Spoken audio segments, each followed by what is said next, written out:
প্রথম রাত কেমন রাত হবে আপনার আর আমার, এটা বোঝানোর জন্য আগে মরণ থেকে বুঝাই। ও বাঁশখালীর মুসলমান, খুবই মনোযোগ দেন মা বোনেরা।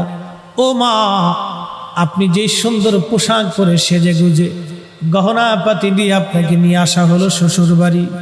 মারে, আপনার ঘরের মধ্যে একটা বৃদ্ধ মা আছে, শাশুড়ি। মনে ব্যথা দিবেন না, এই বৃদ্ধ লোকটা আপনার কাছে তেমন কিছুই চায় না, একটু সহানুভূতি চায়। বিনিময়ে আপনার স্বামীর জন্য সে 40টা বছর পরিশ্রম করেছে। ও বোন, আপনাকে বলছি, এই বৃদ্ধ মাটাকে আপনি ব্যথা দিবেন না। এই বৃদ্ধ মাটা আপনার স্বামীর পিছনে 40 বছর পরিশ্রম করেছে। পেটে ধারণ থেকে শুরু করে ওকে মানুষ পর্যন্ত বানাইতে একটা মায়ের হাড় ভাঙ্গনি খাটুনি খেটে বৃদ্ধ হয়ে গেছে আজ। সে কিছুই চায় না রে বোন, আপনার কাছে মাত্র একটু সহানুভূতি আর ভালোবাসা চায়।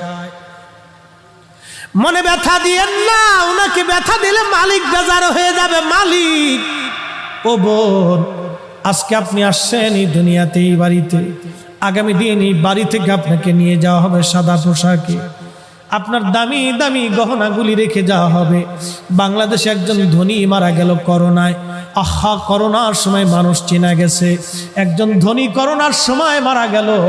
এই ধনী যখন করোনায় মারা গেল, মারা যাওয়ার সময় সে কয়েক হাজার কোটি টাকার সম্পদ রেখে গেছে। 1 টাকা 2 টাকা না, কয়েক হাজার কোটি টাকা।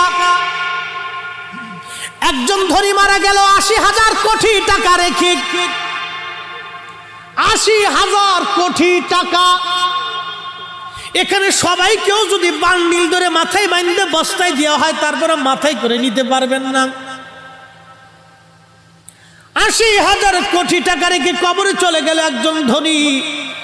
এরকম হাজার হাজার ধনীরা কোটি কোটি কোটি কোটি টাকা রেখে কবরে চলে গেল। করোনার সময় কবরে তারে নিয়ে যাওয়া হলো। ছেলেরা ওই যে সংস্থাদেরকে ফোন দিয়ে বলল, আপনারা আমার বাবার সৎ কাজ করে দেন, করোনা হয়েছে, আমরা কাছে যেতে পারবো না। স্ত্রী গেল না, ছেলে গেল না, বেটার বউ গেল না, নাতিরা কাছে গেল না। তার মানে তার জীবনটাই 16 আনার 16 আনা বৃথা হয়ে গেল।